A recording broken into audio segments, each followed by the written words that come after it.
Welcome to the Magical Mystery Trip. I'm Ben Fong Torres. The Beatles always enjoyed making movies as well as music. In the mid-60s, well before camcorders, all they had were 8mm home movie cameras, but they made the most of them. What you're about to see is the only private home movie footage of the Beatles ever made available to the public, and on a limited edition basis at that. They came from the estate of Mel Evans, close confidant, road manager, and even occasional backup voice in Beatles sessions. The footage was shot by both Mel and Paul McCartney, and being home movies will be unsteady at times. But they provide glimpses of everyday life and of Paul's vacations in Los Angeles, Denver, Spain, and Africa. We also go on location for the Beatles' TV film Magical Mystery Tour. It was broadcast originally in black and white in December of 1967 in England. It got mixed reviews, but they improved when the film was shown again in color. You'll see never-before-released behind-the-scenes footage shot on the west coast of England. But we begin with Paul and Mel en route to Denver. It's April 1967, and Paul is preparing to fly from San Francisco to Denver in a Learjet belonging to NBC News. It was Beatles manager Brian Epstein who arranged to get Paul and Mel on board. Before takeoff, Paul captures Mel on film. But it's Paul that the camera and most people seek out, and he accommodates his fellow passengers. Paul is winging his way to Colorado to see his girlfriend, the actress Jane Asher. They had met in 1963. Now, she was the Bristol Old Vic's leading ingenue touring with the troupe in its production of Romeo and Juliet.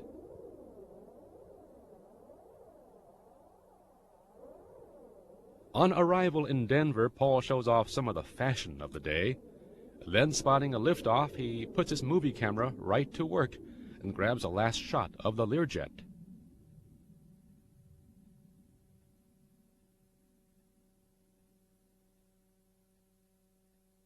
The Beatles had worked nearly 4 months recording Sgt. Pepper's Lonely Hearts Club Band, a title, by the way, credited to Paul and Mel. While John drove his Rolls-Royce to Surrey to a coach company which would paint it in psychedelic colors, Paul had come to the United States, stopping first in San Francisco, where he visited the Haight-Ashbury and met members of the Grateful Dead and Jefferson Airplane.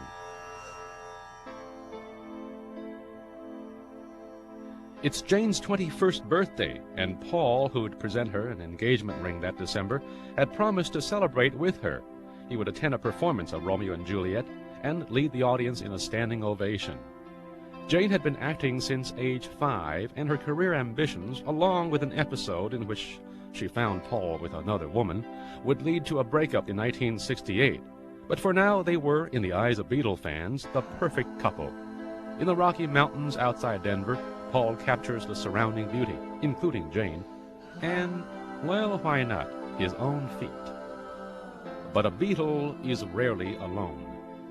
Even while he's having his mini-vacation with Jane, Paul is tracked by Mel Evans. Actually, it's one of his jobs.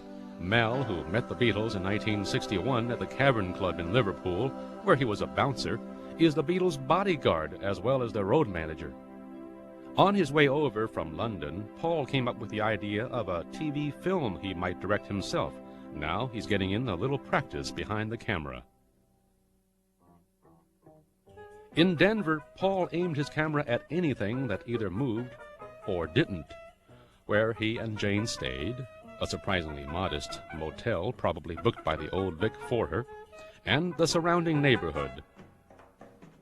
Derek Taylor, the Beatles' publicist, told me that all the Beatles loved the latest gadgets. Paul was clearly inseparable from his.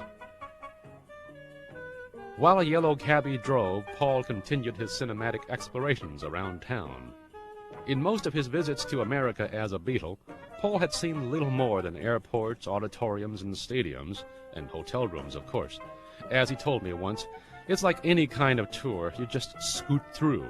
You see the hall you're playing in and a little of the outside scenery, unless you stay for a while. Tours get to be a bit of a blur. At an early press conference with the Beatles, someone asked, "What do you do when you're cooped up in a hotel room between shows?" And George Harrison responded, "We ice skate."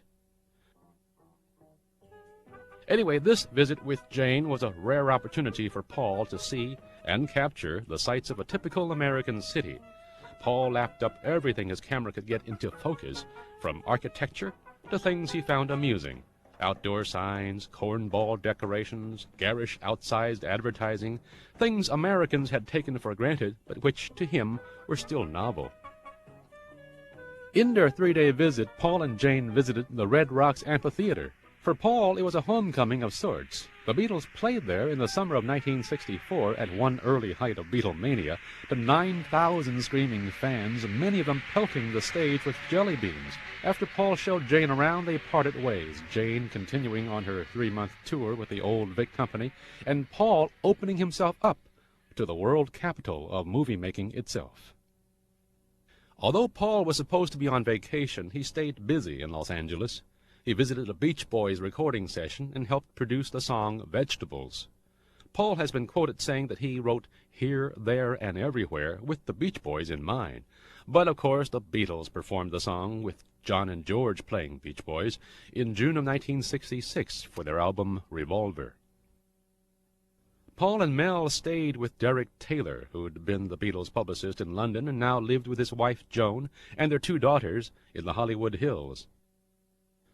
Derek now represented the cream of Los Angeles pop groups, and he invited Paul to join the board of directors of the upcoming Monterey Pop Festival. Derek is grateful that Paul had his movie camera with him. His own films during these times were stolen years later when someone broke into his car thinking it carried films of the Beatles. Now Derek has happily added this footage to his family archives. Neither Derek nor Paul was dressed for poolside lounging, but you can see that Paul's been to Carnaby Row in London and that he's a dedicated follower of fashion.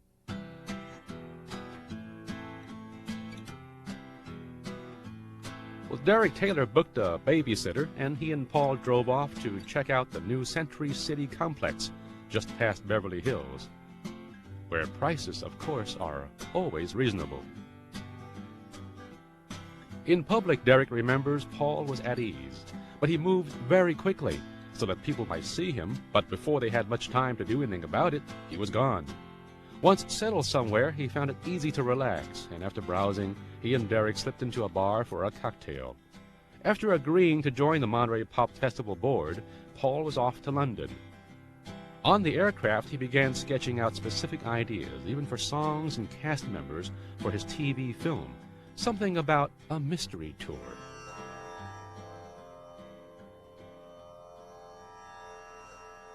Paul's idea for Magical Mystery Tour came in part from his visit to San Francisco that spring of 1967.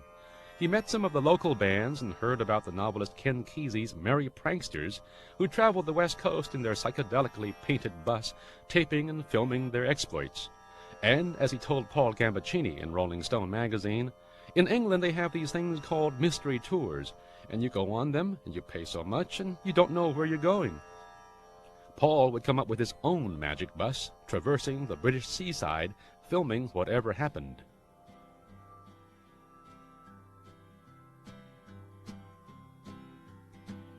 John Lennon called it the most expensive home movie ever made. He said he and the others were just going along with Paul's notion for a television film, but once they got into it, they got into it. John even directed a scene. Ringo took a lead role, and George contributed a song, Blue Jay Way, to the soundtrack. After recording a few tracks in August and September, the Beatles and a cast and crew of 43 took off in the freshly painted Magical Mystery Tour bus to begin filming. Here, by way of Mel's movie camera, we see them in the Cornish resort of Newquay on the Atlantic coast. Although it's obviously cold and windy, there are a number of young women in bikinis. That's because they're working on a scene in which Happy Nat, the rubber man, is chasing young women around an outdoor swimming pool and then up the cliffs in Holywell, just south of Newquay. It took 2 days to reach the Atlantic coast by coach, and although the Beatles' travels were supposedly secret, fans all along their route caught wind of the Magical Mystery Tour. In Devon, 183 miles outside of London, 400 teenagers heard that the Beatles were on their way, and they braved a fierce rain to greet the group. In Newquay, while assistants kept them from screaming, the fans waited and watched and were rewarded with glimpses of all the Beatles.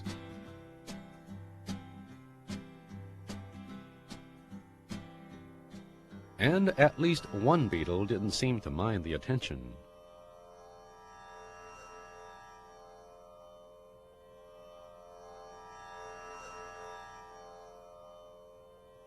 After the film came out, the Beatles admitted that by and large not much happened that was magical. It was obvious that their inexperience in making a movie on their own had hurt.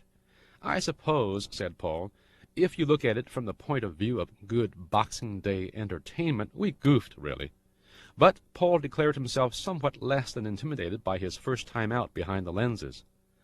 "It was really just like making a record album," he said. "We just got a lot of things ready and fitted them together. A record is sound and a film is visual. That's the only difference. In the future, all records will have vision as well as sound. In 20 years' time, people will be amazed to think we just listened to records."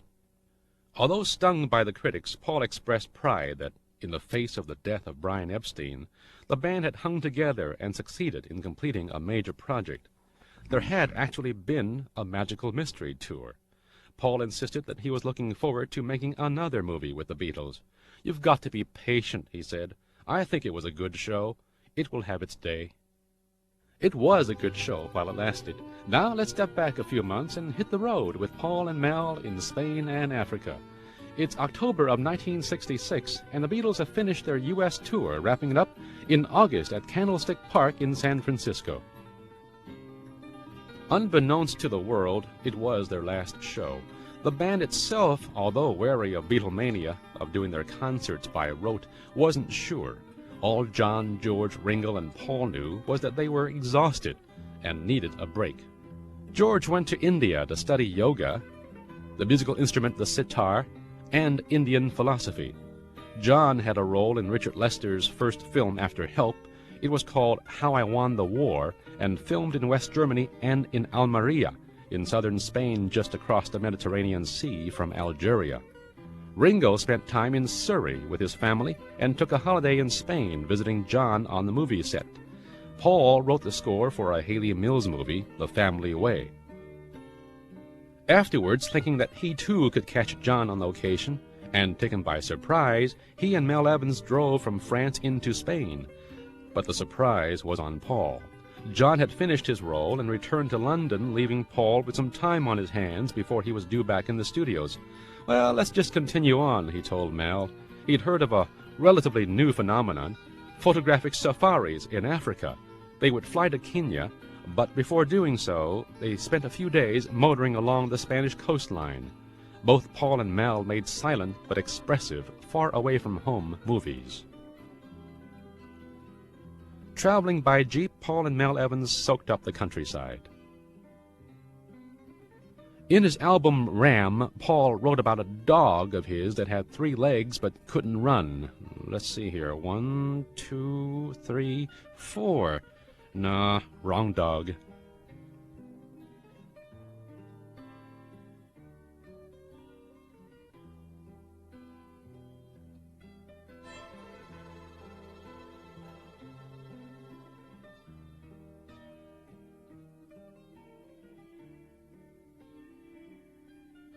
Almeria, where John had worked in his war movie, is on the southeast coast of Spain.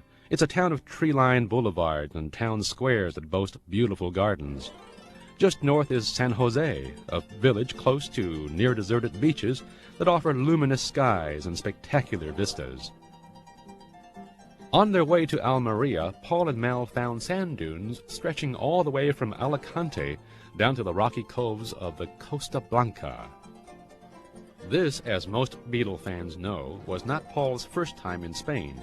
With the Beatles, he played concerts in Spain in 1965. The dates were July 2nd in Madrid at the Plaza de Toros de Madrid, Plaza de Toros meaning bull ring, and July 3rd at the Plaza de Toros in Barcelona.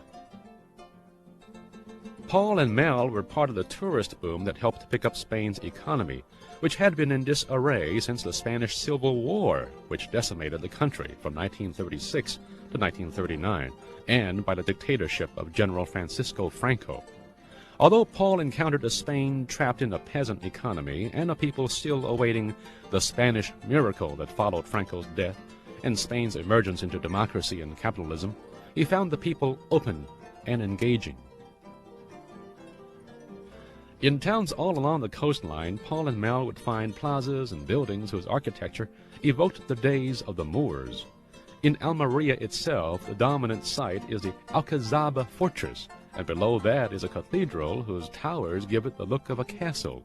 Rebuilt after an earthquake in the 1520s, the Plaza de la Catedral has a statue of San Indalecio, the town's patron saint. Here's Big Mel, as he was known in Beatles circles, just wandering around in a courtyard, quickly drawing attention from some local children. Before meeting the Beatles at the Cavern Club in Liverpool, Mel was a telephone repairman. He began working with the band when he took over one night as a driver to take the Beatles to London for a radio interview. From that time on, he was with the group until its end. Free to roam the Spanish countryside, Paul and Mel dropped in on a farm near their motel and got a chance to see how the natives lived. Paul by now had a 5-story Victorian house in St. John's Wood, a house Jane Asher found for him. She also encouraged him to acquire a farm in Scotland as a retreat for them. Despite the peace they found at High Park Farm, they broke up in 1968.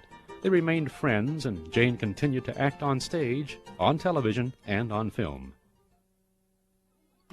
From southern Spain, Paul and Mel flew to Nairobi, Kenya. There they joined a photo safari. Paul's safari would stay with him, and as with so many of his experiences in life, inspire him musically.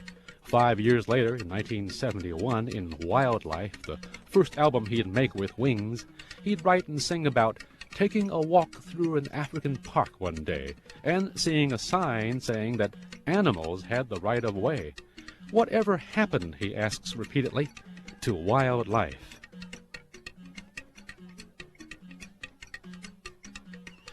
Rolling Stone magazine sniped at Wildlife, calling the lyrics very clumsy things to say in what sounds like a too-obvious-to-be-real, ecology-fad-inspired song. Paul admitted about the album that you have to like me to like the record. If it's just taken cold, I think it wasn't that brilliant as a recording. We did it in about 2 weeks, the whole thing. The rush schedule, Paul told me once, was inspired by Bob Dylan. Dylan, he had heard, had done an album in a week. Also, he said, John had made Imagine in about 2 weeks, so why not Paul? Paul said he didn't mind that Wildlife got negative criticism and didn't do as well as most of his records. One day, he remembers, he was walking along Sunset Strip in Los Angeles when a long-haired young man in a van called out to him. He held up a copy of the album. "Hey, I'm going to the mountains and I'm taking this with me. It's your best album," he told Paul. So take that, Rolling Stone. A year after the Wildlife album, Paul found himself back in Africa again, this time to cut a Wings record, Band on the Run. It was late 1972, and they were using Ginger Baker's studio in Lagos, in Nigeria, in north-central Africa. Paul says he went to Paris and Nigeria for the album, just for the fun, just to come somewhere different for a different type of turn-on, that's all.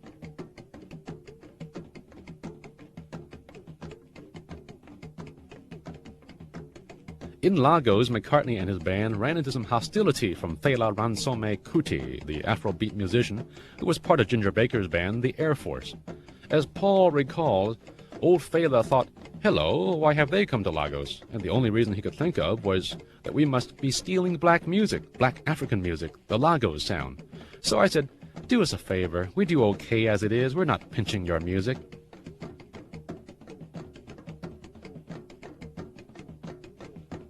As Paul put it, they felt they have their own little ethnic thing going, and these big foreigners are taking all their bit and beating them back to the West with it, because they have a lot of difficulty getting their sound heard in the West.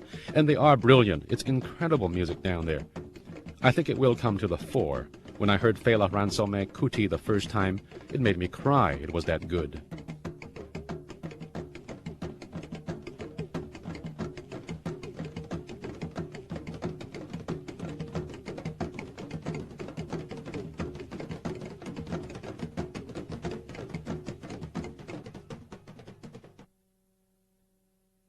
Here's Mel Evans taking a turn at handling a snake. Paul stays safely behind his camera.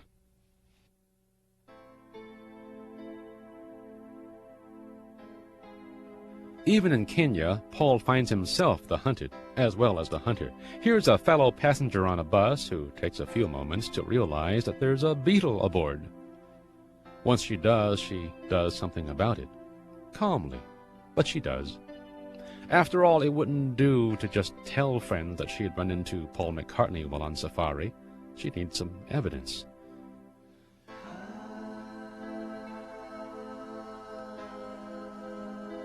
And so it's farewell to Africa and to holiday. In London, a new album project awaits. The Beatles aren't sure what it'll be, and they don't know what 1967 holds in store. They have no inkling that someone named Sergeant Pepper is soon to enter and change their lives. At this moment, it's just the end of another day in the life. For the Mystery Trip, this is Ben Fong Torres.